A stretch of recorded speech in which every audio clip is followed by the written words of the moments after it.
ప్రియమైన సహోదరీ సహోదరులకు ప్రభువు పేరిట వందనాలు. మీకు మీ కుటుంబానికి యేసుక్రీస్తు యొద్ద నుండి దీవెనలు ఆశీర్వాదములు మెండుగా కలుగునుగాక. ఈరోజు యేసుక్రీస్తు యొద్ద నుండి మీకు బంగారు మాట, దేవుని వాగ్దానము. రోమీలకు రాసిన పత్రిక 2వ అధ్యాయము 7వ వచనము. సత్క్రియలను ఓపికగా చేయుచు మహిమను ఘనతను అక్షయతను వెతకు వారికి నిత్య జీవము నిచ్చును. దేవునికి మహిమ కలుగునుగాక. దేవుడు నిత్య జీవాన్ని ఇస్తానని ఇక్కడ వాగ్దానం చేస్తున్నాడు.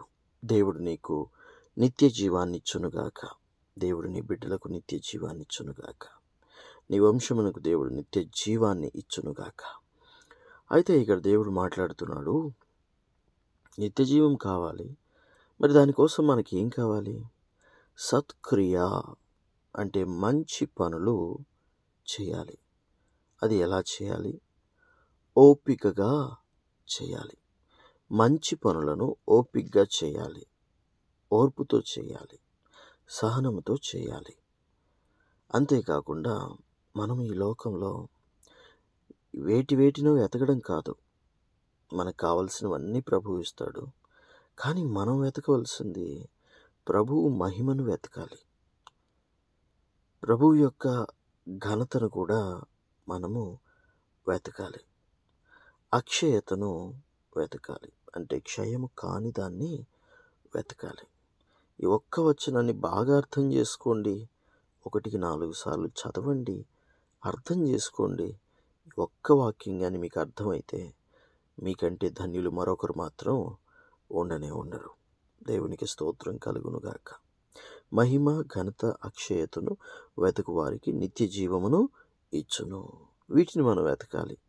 ఏటిని పడితే వాటిని మనము వెతకడం కాదు, కానీ వీటిని మనము వెతకాలి. అయితే చాలామంది ఎదుటివారిని తప్పుపట్టేటువంటి విషయంలో ముందుంటారు. దేవుని బిడ్డలారా, మనము ఎవరము క్షమాపణ పొందుకున్న వాళ్ళము. అలాంటప్పుడు ఎదుటివారిలో ఒకవేళ తప్పు కానీ పాపం కానీ పొరపాటు కానీ కనిపించినప్పుడు మనం ఎదుటివారిని తక్కువ చేసి చూడొచ్చా? వారిని క్షమించలేకపోవచ్చా?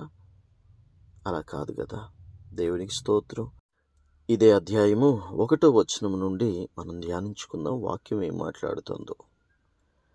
కాబట్టి తీర్పు తీర్చు మనుషుడా, నీవెవడివైనను సరే నిరుత్తరుడవై ఉన్నావు.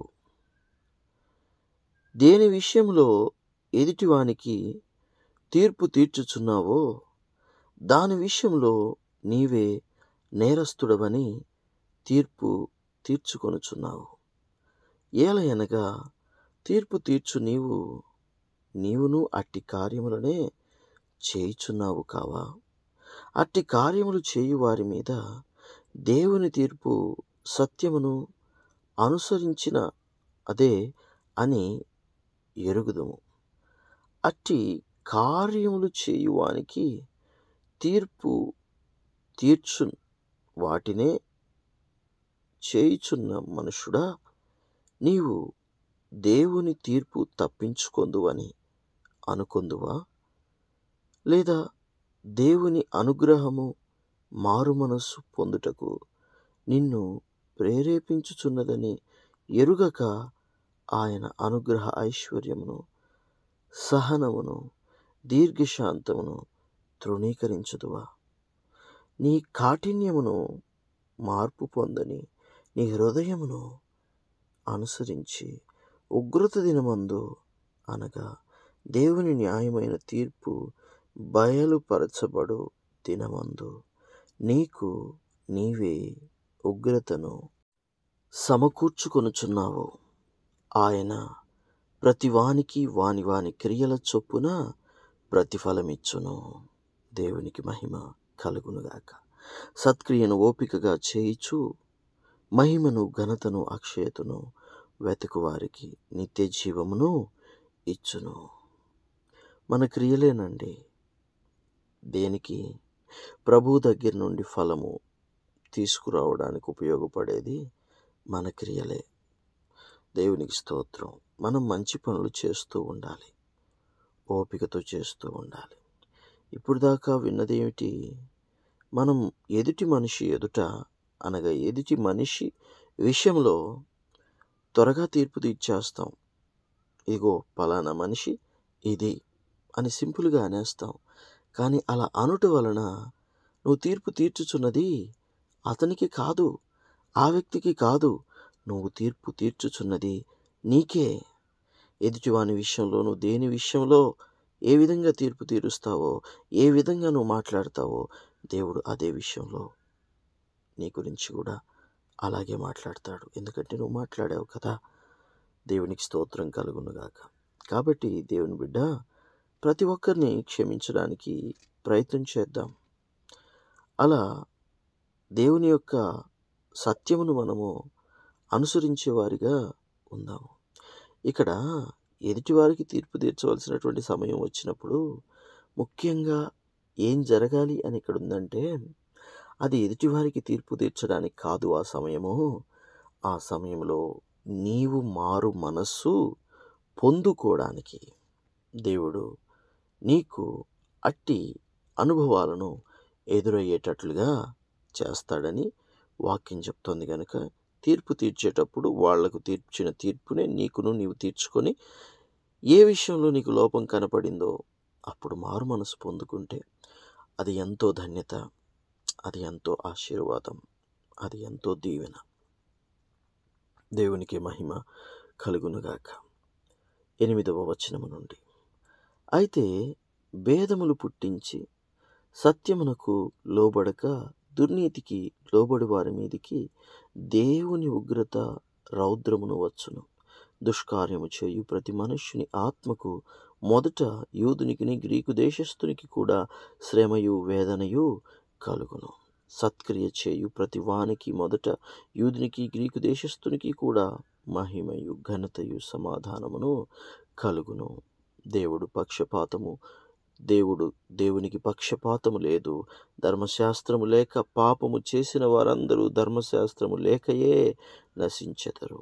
ధర్మశాస్త్రము కలిగిన వారై పాపము చేసిన వారందరూ ధర్మశాస్త్రానుసారముగా తీర్పు నొందుదురు. ధర్మశాస్త్రము వినువారు దేవుని దృష్టికి నీతిమంతులు కారు గాని ధర్మశాస్త్రమును అనుసరించి ప్రవర్తించువాడే నీతిమంతులుగా ఎంచబడుదురు. దేవునికి మహిమ కలుగునుగాక. మనం పాత నిబంధనని బాగా చదివి విని వదిలేస్తే సరిపోలేదు.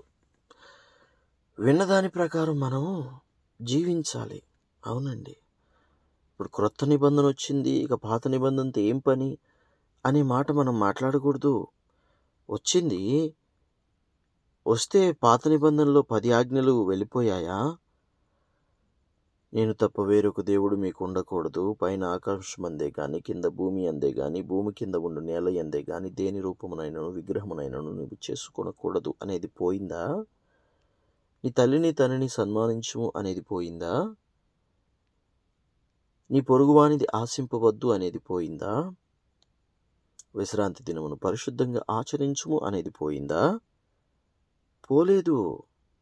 అవి ఉండంగా కూడా దాని నుండి విడుదల మనకు కలిగింది. దాని నుండి మనకి రక్షణ కలిగింది. దేవునికి స్తోత్రము కలుగునుగాక. కాబట్టి పాత నిబంధనని మనం బాగా చదువుకోవాలి, అర్థం చేసుకోవాలి. క్రొత్త నిబంధన కూడా బాగా చదువుకుని అర్థం చేసుకోవాలి. కొత్త నిబంధన ఎంతో, పాత నిబంధన అంతకంటే ఇంకా ముఖ్యమైనది. పునాది లేకపోతే గోడలు కట్టితే స్లాబ్ వేస్తే ఇల్లు ఉంటుందా? ఉండదు కదా. ఫస్ట్ పునాది ఏమిటది? పాత నిబంధన. ఇప్పుడు క్రొత్త నిబంధన గోడలు. ఇప్పుడు ప్రస్తుతం మనం దేవుని నడిపింపు ఏమిటి? ఇంటికి స్లాబ్తో సమానం. పరిశుద్ధాత్మ దేవునికి గుర్తు. దేవునికి మహిమ కలుగునుగాక. దేవుడు నిన్ను నడిపిస్తాడు, నిన్ను బలపరుస్తాడు. సత్క్రియను ఓపిక చేద్దాం. దేవుడిచ్చే నిత్య జీవాన్ని పొందుకుందాం. ప్రార్థన. తండ్రి మీకు వందనాలు దేవా, మీకు స్తుతులు స్తోత్రాలు అయ్యా. మీ కృపకు మీ దయకు ఇక్కడున్న ప్రతి బిడ్డని కూడా తండ్రి బహుపాత్రులుగా ఎంచండి, బలపరచండి. మేలుతో కృపతో దయతో నింపి సహాయం చేయండి దేవా. నీ చిత్తం ఈ బిడ్డల పట్ల జరిగించమని, నెరవేర్చమని, కృప చూపించి సహాయం చేయమని తండ్రి నిన్ను వేడుకుంటూ, మీ దయగల హస్తాలకి, నీ కృపగల హస్తాలకి మా జీవితాలను సమర్పించుకుంటూ మాకు నిత్య జీవాన్ని ఇవ్వమని నిన్ను వేడుకుంటూ యేసునామంలో ప్రార్థిస్తున్నాము తండ్రి. Amen, amen, amen.